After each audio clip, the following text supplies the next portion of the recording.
निवेदन आदरणीय उप मुख्यमंत्री डॉक्टर प्रेमचंद जी से कि आप हम सब के बीच में आज धन्ना भगत जी की 611वीं जयंती समारोह को आप संबोधित करें। आदरणीय डिप्टी सीएम साहब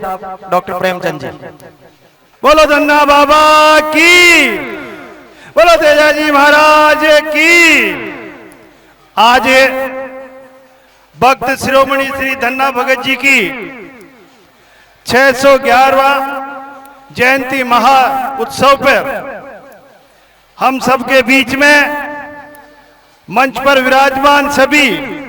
संत महात्माओं के चरणों में प्रणाम करता हूं और हमारे बीच में केंद्रीय सरकार में कृषि मंत्री आदरणीय भागीरथ चौधरी जी हम सबके बीच में हैं और हमारे बीच में ही विराजमान हमारी पंचायत समिति की प्रधान सम्मानीय प्रेम देवी जी और हमारे यहीं के चोरू के गौरव आईएएस जो आज प्रारंभिक शिक्षा और माध्यमिक शिक्षा का महकमा संभाल रहे हैं, ऐसे सीताराम जी, हमारे एडीसी एसपी श्री मोटाराम जी, हमारे बीच में विराजमान अब सभी का नाम यहाँ के इस कमेटी के अध्यक्ष सम्मानीय कैलाश जी और इस कमेटी के सभी सम्मानीय कमेटी के सदस्यगण और सभी जनप्रतिनिधि और समाज के वरिष्ठजन, मंच पर विराजमान सभी सम्मानितगण और सामने विराजमान मेरे पिता तुल्य बुजुर्ग, मेरे युवा दोस्त और मातृ शक्ति को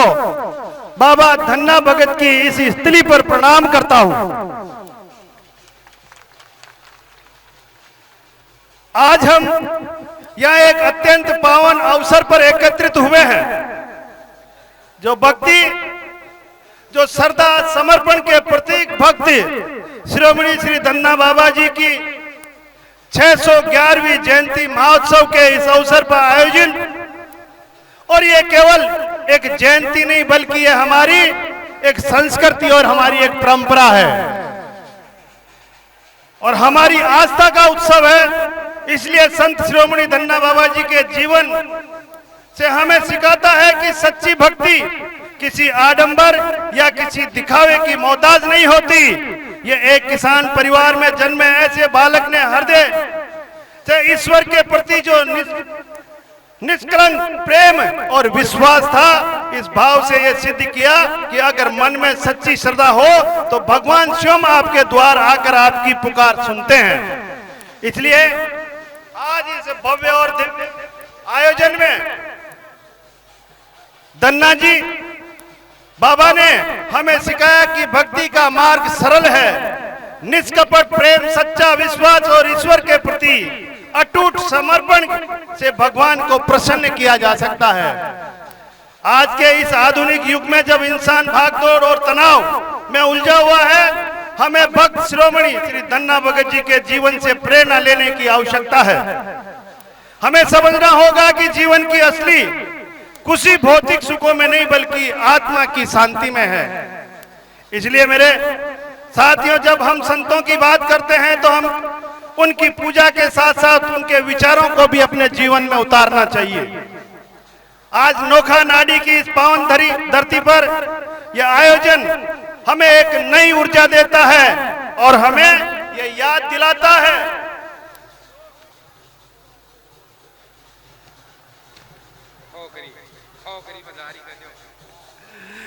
हमारी जड़ें कितनी गहरी है और हमारी संस्कृति कितनी समृद्ध है। ऐसे महान परंपरा के वारिस होने पर हमें गर्व होना चाहिए। और मेरे बहन और भाइयों, हमारा राजस्थान संतों और वीरों की भूमि है। यहाँ की मिट्टी में त्याग, बलिदान और शक्ति की खुशबू है और इसी परंपरा को आगे बढ़ाने का कार्य हम सभी के कंधों पर है। मैं आज विशेष रूप से युवाओं से कहना चाहता हूं कि आप देश का भविष्य हैं। अगर आप अपने जीवन में संत धन्ना जी के आदर्शों को अपनाते हैं तो केवल आपका जीवन सफल नहीं होता बल्कि समाज और राष्ट्र भी हमारा मजबूत होता है। इसलिए ईमानदारी, मेहनत और विश्वास, ये 3 गुण आपके जीवन में आ जाए तो कोई भी लक्ष्य असंभव नहीं है। मैं इस मंच से आप सभी से आह्वान करना चाहता हूं कि हम संत शिरोमणि श्री धन्ना भगत के मंदिर को साक्षी मानकर हम कम से कम ये आज इन विचारों को हम अपने जीवन में उतारें। हम नशे को चोरू की धरती में प्रवेश नहीं करने दें। माताओं बहनों, अगर आप समाज की शक्ति हैं, आपने हमेशा संस्कारों को आगे बढ़ाने का कार्य किया, इसलिए मैं इन माता बहनों से भी कहना चाहता हूं कि मैं आपके आग्रह करना चाहता हूं, आप अपने बच्चों को हमारी संस्कृति, हमारे संतों और हमारी परंपराओं की जड़ों से उन्हें शिक्षा के प्रति जागरूक भी करें। अगर हमारी संस्कृति मजबूत है तो हमारा समाज भी मजबूत है। सरकार भी लगातार प्रयास कर रही है कि संतों की इस महान परंपरा को संरक्षित और विकसित किया जाए। धार्मिक स्थलों का विकास और संस्कृति आयोजनों का बढ़ावा, समाज के हर वर्ग को साथ लेकर चलने का संकल्प, ये सब हमारी प्राथमिकताएं हैं। मैं आपको विश्वास दिलाता हूं कि दूदू विधानसभा के विकास के लिए कोई कमी नहीं आने देंगे। जब हमारे यहाँ पर केंद्रीय मंत्री जी बैठे हैं और ये आपका भाई और आपका बेटा, जिसको आपने हमेशा प्यार और सहयोग दिया है, मैं आपकी सेवा में तत्पर रहूंगा, ये मैं आपको विश्वास दिलाना चाहता हूं। चाहे सड़क हो, चाहे शिक्षा हो, चाहे पानी हो, चाहे हर इस क्षेत्र के लिए काम हो, आपके सामने तेजी से करवाए जा रहे हैं और आगे भी मैं विश्वास दिलाता हूं कि आगे भी मैं करता रहूंगा। लेकिन विकास तभी सार्थक होगा जब उसमें संस्कृति और नैतिकता का समावेश हो। मैं आप सभी को कहना चाहता हूं कि ये सिर्फ मिट्टी नहीं है, ये जहां पर हम खड़े हैं, ये वह भूमि है जहां आस्था बसती है, जहां संतों का आशीर्वाद इस कण कण में समाया हुआ है। अब एक बात ध्यान से हमें और समझने की जरूरत है कि मैं आपको याद दिलाना चाहता हूं कि साल 2023 का वो दिन जब राजस्थान की धरती पर जन्मा एक किसान पुत्र, एक साधारण परिवार का बेटा, जिसने खेतों की मिट्टी में पसीना बहाया और उसी मिट्टी की ताकत को लेकर संघर्ष करते करते भारतीय राजनीति के शिखर पर पहुंचा। जब उस किसान पुत्र ने संत धन्ना भगत के दर्शन की इच्छा जताई थी तो यहाँ मौजूद हर भाई बहन, हर किसान, हर युवा, बुजुर्ग और सबने दिल खोलकर उनकी स्वागत की तैयारी की थी। ऐसा लगा मानो धरती खुद पुकार रही है। लेकिन साथियों, याद करो वो कठिन समय जब एक 2023 की कमजोर और लाचार सरकार ने नेता को पूरी तरह ताकत झोंक दी कि वो किसान पुत्र इस पवित्र धरती पर कदम न रखे। बहाना बनाए गए, मौसम को दोष दिया गया, रुकावटों की दीवार खड़ी हो गई, पर वो नेता भूल गया था कि ये संतों की भूमि है, यहाँ फैसला सत्ता नहीं, यहाँ आशीर्वाद से मिलता है। उस दिन कुछ ही पलों में मेरे संत धन्ना बाबा भगत का आशीर्वाद से मौसम भी बदला और आसमान भी झुका और हेलीकॉप्टर भी इस धरती पर उतरा। उसी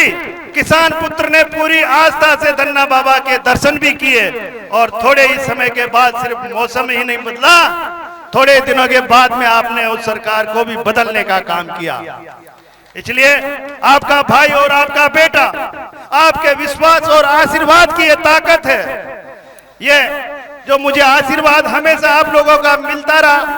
और इस पवित्र धरती पर खड़ा हूं और ये बाबा धन्ना भगत ने और आप लोगों ने जो आशीर्वाद दिया, तो आज आपका बेटा, आपका भाई उप मुख्यमंत्री नहीं, ये मेरे यहाँ बैठे मेरी माताएं, बहनें, मेरे युवा, बुजुर्ग, सभी का सहयोग मुझे आशीर्वाद देकर आगे बढ़ाने का काम किया है। इसलिए मैं आप सभी से ये नम्र निवेदन करना चाहता हूं कि हम जिस समाज में यहाँ जीते, हर समाज में एक सामाजिक समरसता को साथ लेकर चलते हैं। हर समाज को एक दूसरे से प्यार और प्रेम से हम रहने वाले लोग हैं। मैं आशा और अपेक्षा करूंगा कि बाबा धन्ना भगत और संतों का आशीर्वाद है कि हम सब मिलकर एक दूसरा का सहयोग करते हुए हम इस सामाजिक समरसता को बनाए रखें।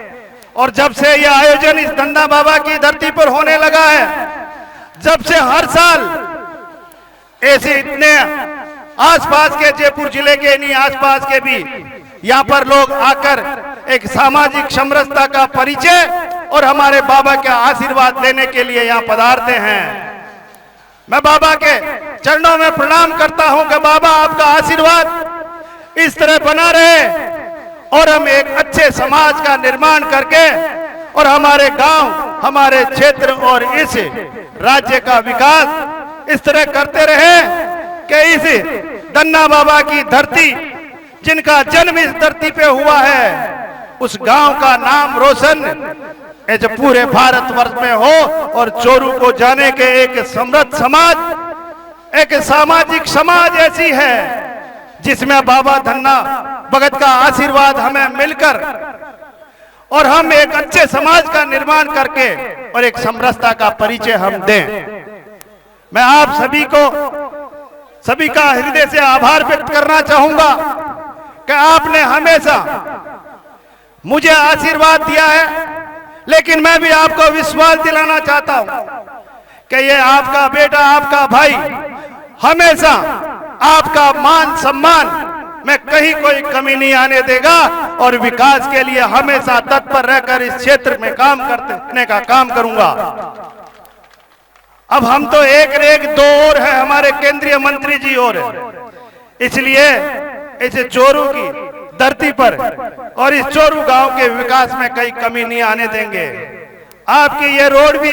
ये दूसरी रोड भी उसी दिन जब आपने आशीर्वाद दिया, जब ये सैंक्शन की ओर चल रही है, मैं आपको और विश्वास दिलाता हूं कि यहाँ पर जमीन का कुछ खातेदारियां हैं, लेकिन जब हमारे को यहाँ भी कोई जमीन मिलेगी तो निश्चित रूप से इस बाबा के आशीर्वाद से